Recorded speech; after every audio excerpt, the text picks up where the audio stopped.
terbaru ada pergerakan mencurigakan sebesar Rp 300 triliun di lingkungan Kementerian Keuangan yang sebagian besar ada di Direktorat Jenderal Pajak dan Bea Cukai. Nah, kalau Pak Ivan bilang pasal 74, kita juga paham, Pak. Kita yang bikin undang-undang, kita juga yang hadir waktu judicial review ya. Ini dengan penalaran yang wajar, jelas-jelas disebut di lingkungan Kementerian Keuangan yang sebagian besar ada di Direktorat Jenderal Pajak dan Bea Cukai. Nah, itu pimpinan. Terima kasih. Sekarang Habib. Ini masih interupsi atau apa pimpinan? Interupsi dulu. Interupsi. Saya berbeda, belum ada interupsi, beda saya. Oh, interupsi dulu aja, interupsi dulu. Oke, ya saya lanjut aja. Bismillahirrahmanirrahim. Assalamualaikum Lanjut. warahmatullahi wabarakatuh. Pak Ketua yang saya hormati dan jajaran PPATK, saya lihat confident jawabnya, lugas, tegas, jelas. Tinggal kita cari kecocokan saja, ya, antara informasi awal dari informasi pemerintah dengan bahasanya yang berbeda-beda antara si A, si B, si C yang membuat jadi kebingungan publik. Ya, sekarang dijelaskan dengan cara demikian. Pertanyaan saya pertama, Bapak Ketua PPATK Pak Ivan, yang terhormat, saat ini pastinya publik ya sedang memiliki sangat atensi besar terhadap dugaan adanya transaksi mencurigakan. Ini ngeri-ngeri nih, sampai rakyat enek mau bayar pajak gara-gara begini nih, ya. Jadi yang disebut sampai ratusan triliun. Kalau kita semak ya, Pak Menko Polhukam itu menyampaikan bahwa nilai transaksi 349 bla bla bla, sekarang berubah-ubah naiknya angka-angkanya lagi ya. Pada keperkembangan kemarin, Pak Menko menyampaikan bahwa ini bukan korupsi, tapi ini adalah data TPPU, kata beliau. Namun Pak Irjen Kemenko menyampaikan bahwa ini bukan korupsi dan juga bukan TPPU. Cakep kan tuh? Ya, sesama para pejabat ngomongnya. Ya. Yang kemudian menjadi pertanyaan adalah sebenarnya transaksi apa sih Pak Ivan? Ya, transaksi apa? Angka sekian ratus triliun ini jenis kelaminnya apa ini? Jenis kelaminnya, ya, biar jelas. Jangan sampai nanti hal ini menjadi pertanyaan publik. Di mana ujung-ujungnya data itu dianggap nggak masalah, ujungnya nanti santai aja ujungnya, ya. Oleh karenanya saya minta ketegasan dari Pak Ivan Ketua PPATK untuk memberikan pernyataan yang clear. Data 349 ini bermasalah apa tidak? Ya. Jika bermasalah kaitannya dengan apaan sih? Gitu. Korupsikah? TPPU kah yang ditanyakan ketua tadi? Penggelapan pajak kah? Supaya jelas. Jadi jenis kelaminnya ini hamba Allah satu ini biar clear, ya. Apa gitu. Selanjutnya yang kedua, kalau dilihat apa yang disampaikan oleh Menko bahwa persoalan yang diungkap PPATK ini terkait dengan data sejak 2017. Ya. Yang kemudian menjadi pertanyaan adalah apakah data tersebut tidak ditindaklanjutin sehingga menjadi persoalan sampai sekarang, atau kenapa sehingga dianggap masih relevan untuk diungkap saat ini.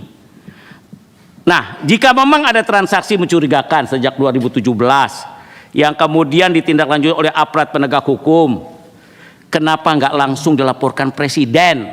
Itu bukankah PTK ini langsung berada di bawah presiden, Pak Ketua, Pak Ivan? Jadi pertanyaan-pertanyaan ini detail, mendasar, dan publik jangan dibikin bingung.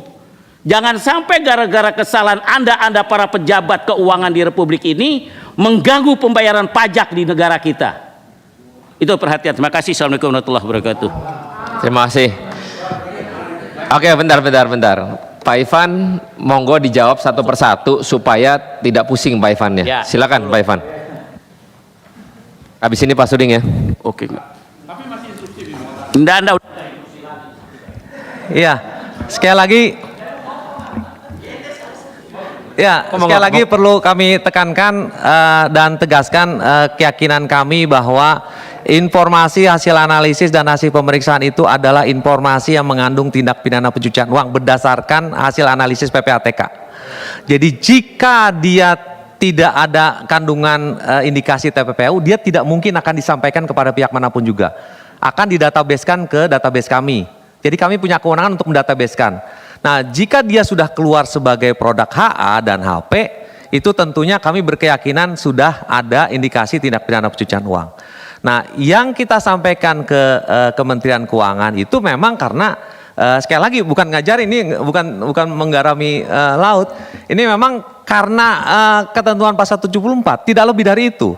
Jadi jika kemudian terjadi korupsi di internal Kementerian Keuangan, kita tidak akan sampaikan hasil analisisnya kepada Kementerian Keuangan karena Kementerian Keuangan bukan penyidik tindak pidana asal hasil analisis seperti RAT.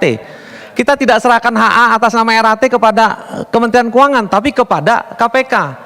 RAT, GHTP, BA, kemudian DW dan segala macam itu kita serahkan kepada KPK. Jadi kalau pimpinan dan anggota Komisi 3 yang kami hormati, kami banggakan, membutuhkan keyakinan kami sebagai Kepala PPATK, kami yakini karena itu sudah keluar sebagai HA, ada tindak pidana pencucian uang. Lalu kalau kemudian penyidik memiliki bukti lain, kemudian ada invoice misalnya, ada tagihan dan segala macam, ada arus barangnya itu kami diskusikan dan bisa terjadi seperti itu memang di kepolisian bisa terjadi berbeda dan segala macam seperti itu, Bapak. Jadi genus kasusnya seperti yang disampaikan oleh Ibu Menkyu, banyak informasi yang kami kirimkan itu sebagai reaktif. Jadi begitu kami ditanya oleh Kementerian Keuangan atas nama-nama tertentu, kami kirimkan balik. Tapi ada juga yang tanpa ditanya kami temukan berdasarkan hasil analisis kami temukan itu ada juga seperti itu. Yang model-model seperti itu. Jika kalau kemudian kami temukan korupsi, kami akan serahkan kepada KPK atau penyidik kepolisian atau kejaksaan. Lalu kemudian jika terkait dengan TPPU tentunya akan kami serahkan kalau genusnya dia adalah terkait dengan kepabeanan, kami serahkan ke Bea Cukai. Kalau genusnya adalah perpajakan, kami serahkan kepada perpajakan. Dan memang kita tidak bisa mengatakan 100% ditindaklanjuti. Makanya koordinasi terus dilakukan. Kemarin juga ditanyakan terkait dengan apakah semua sudah ditindaklanjuti, kami bisa jawab belum semua ditindaklanjuti. Ada yang masih dalam penelahan, ada yang sudah ditindaklanjuti sampai finish, misalnya sudah dipecat, sudah dihukum, sudah ada P21, sudah dilakukan mutasi dan segala macam, banyak juga seperti itu. Tapi banyak juga yang belum ditindaklanjuti dan kami terus koordinasi. Dan data yang kami sampaikan itu, mohon maaf Bapak, bukan dari 2017 tapi 2009 ya. Ya, yang saya sebutkan tadi 249 itu dari 2009. Itu ada 300 hasil analisis yang kami sampaikan. Ada yang sudah selesai, di dalamnya situ ada yang namanya GHTP Gayus. Itu sudah selesai, sudah dihukum dan segala macam. Tapi karena data ini adalah merupakan logbook, adalah merupakan list dari sebuah data yang pernah kami sampaikan, ya kami masukkan sebagai logbook gitu. Tidak kami hapus di kami. Iya. Boleh interupsi pimpinan? Tindak lanjut sini. Nanti dulu. Pak Suding, nanti dulu.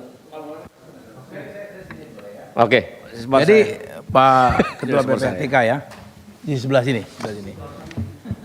Jadi kalau kita merujuk ke undang-undang, tidak ada satupun lembaga di Republik ini yang memiliki kompetensi untuk menyatakan bahwa telah terjadi pencucian uang kecuali PPATK. Jadi kalau Anda mengatakan bahwa sudah terjadi pencucian uang, yang lain pun harus mengamini bahwa memang ada pencucian uang. Itu yang pertama. Kita sepakat itu ya. Kemudian tadi kan dibilang bahwa sepanjang 2009 sampai dengan 2023 ada 300 sekian triliun yang tindak pidana asalnya berada di lingkup Kementerian Keuangan. Sebutkan tadi paling tidak ada 2 direktorat di situ, Bea Cukai dan Pajak. Tentu sesuai dengan undang-undang Anda menyampaikan temuan ini kepada 2 direktorat yang ada di Departemen Keuangan. Yang kita tahu jumlah 300 triliun itu tidak sedikit. Tapi yang kita tahu di luar yang Anda sebutkan tadi, kasus Gayus, hampir tidak ada kasus besar yang terjadi di 2 direktorat di bawah Kementerian Keuangan ini. Itu artinya laporan disampaikan oleh PPATK tidak ditindaklanjuti oleh penyidik di 2 direktorat ini. Nah terus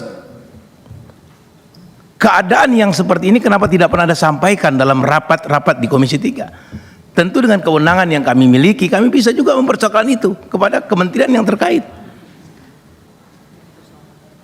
Itu persoalannya. Soal 81 triliun misalnya yang bersumber dari kejahatan perjudian. Ada juga yang bersumber dari itu soal lain. Tapi yang mengemuka sekarang ada 340 sekian triliun, kalau saya tidak salah, yang terjadi di Kementerian Keuangan yang melibatkan 2 direktorat penting. Yang 2 direktorat ini merupakan sumber pemasukan negara, bea cukai dan berarti kan ada persoalan di sini. Kenapa ini nggak pernah disampaikan? Nah, tolong penjelasannya. Pak Ivan, langsung jawab Pak Ivan. Terima kasih Pak Mulfahri yang kami hormati. Jika materinya adalah terkait dengan tindak lanjut, dalam beberapa kali dengar pendapat, kami selalu ditanya masalah itu dan sering kali kami jawab. Saya hafal sekali Jenderal Adang, pertanyaannya, concernnya terkait dengan itu terus gitu, dan Bapak berkenan untuk mendorong itu. Tapi kemampuan kami hanya sebatas menanyakan, hanya sebatas koordinasi. Tapi kalau kemudian penyidik menemukan bukti lain, penyidik bisa membuktikan bahwa bukti itu kemudian berujung pada tidak adanya transaksi keuangan mencurigakan, ya memang ya kami mau tidak mau ya memang harus ikut seperti hukum acaranya gitu. Tadi kan saya udah bilang ya, tidak ada satupun lembaga di Republik ini yang punya kompetensi, yang punya kewenangan untuk mengatakan bahwa telah terjadi tindak pidana pencucian uang. PPATK, undang-undang mengatakan seperti itu. Anda memiliki legalitas untuk menyatakan bahwa telah terjadi kejahatan itu. Dan tentu ada konsekuensinya ketika ini sudah dideklar dan kemudian disampaikan kepada lembaga terkait, kan harus ada follow up. Respon dari mereka kan nggak cukup cuma bilang, wah ini tidak bisa dibuktikan, nggak bisa begitu. Kalau itu yang mereka sampaikan kemudian Anda mengamini, berarti pekerjaan Anda nggak valid. Iya. Berarti semua analisis yang dilakukan oleh PPATK terkait kesimpulan telah terjadi pencucian uang itu tidak valid, tidak bisa dijadikan rujukan. Karena Anda tidak challenge respon yang disampaikan oleh lembaga atau kementerian di mana tindak pidana asal itu terjadi. Logikanya kan seperti itu. Nah, saya kira ini sesuatu yang harus dibuat terang benderang, harus jelas ini. Yang nggak valid analisis yang berakhir pada kesimpulan yang dilakukan oleh PPATK, atau tidak ada keseriusan dari penyidik di dua direktorat di Kementerian Keuangan ini untuk menindaklanjuti temuan yang diperoleh oleh PPATK yang bersumber dari analisis yang mendalam dari sejumlah transaksi keuangan sebagai yang Anda berkali-kali sebutkan tadi. Saya kira begitu. Nah, yang problemnya di mana? Problemnya apakah analisis Anda yang tidak valid atau memang tidak ada keinginan, tidak ada kesungguhan dari penyidik di tempat di mana pidana asal itu berada untuk memfollow up, untuk menindaklanjuti apa yang disampaikan oleh PPATK. Pandangan Anda gimana soal ini? Ya, izin Bapak. Jadi memang kewenangan kami hanya sebatas follow the money. Jadi kami berdasarkan forensic accounting kami, ahli-ahli ekonomi kami kemudian menyatakan bahwa transaksi yang kita lihat, transaksi yang dilakukan oleh beberapa subjek ini, kita indikasikan telah terjadi tindak pidana pencucian uang karena tidak sesuai dengan profil dan segala macam. Ada dugaan tindak pidana pencucian uang. Tapi bukan berarti kita menyatakan ini harus tindak pidana pencucian uang. Atas dasar data-data ini kita mengindikasikan telah terjadi tindak pidana pencucian uang. Tidak sesuai dengan profil, terus pihak-pihaknya dan segala macam. Lalu kemudian kita sampaikan kepada para penyidik gitu ya. Nah, dalam posisi itu kita bisa menanyakan. Tapi kalau Bapak mengatakan apakah kita challenge, kita selalu challenge. Ada gelar perkara, kemudian bahkan Bapak dan Ibu-ibu yang kami hormati, bahkan kita punya program yang namanya recycling. Ya, silakan Pak Desmond. Bentar Pak Ipan, mempertegas saja. Kalau tadi Pak Mulfahri bicara tentang tindak pencucian uang. Bagaimana dengan persoalan teroris dan pemusnah massal? Ya. Saya ingin ada gambaran nih, karena ini digambarkan oleh PPATK. Kalau pencucian uang responnya penegak hukum. Ya. Dengan jawaban Pak Ipan bahwa ditemukan bukti lain yang di sini memperlemah PPATK. Bagaimana dengan persoalan dana teroris dan pemusnahan massal. Respon penegak hukumnya berbeda enggak? Ingin catatan ini dulu agar Komisi 3 paham. Kenapa? Ini bagian dari kesimpulan khususnya TPPO.